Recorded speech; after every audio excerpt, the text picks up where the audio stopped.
इटलीगी साइंटिस्टसिंगना कोविड-19 लाक्सिनबा ngamgadaba vaccine पुथोकले हाइना claim तौखरे। इटलीगी साइंटिस्टसिंगना कोविड-19 गी लाइचत लाक्सिनबा ngamgadaba vaccine अमा पुथोकले हाइना claim तौखरे। Report अमागी मतुंग इन्ना करिगुंबा वैक्सीन असी पाक सन्ना पुथोरकपा तारबदी मालेमगी तोंगान तोंगानबा मफमदा संदोरकलिबा कोरोना वायरस की लाइचत लाक्सिनबा ngamgani हाइरी। साइंटिस्ट सिंगना अहानबदा वैक्सीन अदु उसीदा चांगयेंग तौदुना येंगबदा वायरस का मायोकनबा ngamba एंटीबॉडी सिंग पुथोरकपा थेंगनखी। रोमदा लैबा Lazzaro Spallanzani National Institute for Infectious Disease की साइंटिस्ट सिंगना वैक्सीन मंगा पुथोकपगी मनुंगदा ख्वाइदगी फबा वैक्सीन अनि खंगतलगा चांगयेंग तौखी।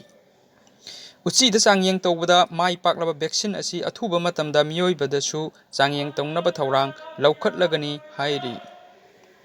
रिपोर्ट अमना हाई मालेमगी तोंगान तोंगानबा मफमदा हौजिक पुथोकनबा थौरांग लौखटलिबा वैक्सीन अयाम्बा डीएनए प्रोटीन की जेनेटिक मटेरियलदा युमफम ओइबनी।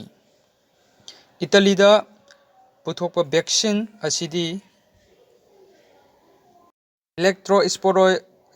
इलेक्ट्रोस्पोरेशन टेक्निक सिजिन्नबा मरमना हक्चांगी सेल मनुंगदा चंगख्रबा इम्यून सिस्टम कंखटहनबा ngamgani हाइना थाजनरी।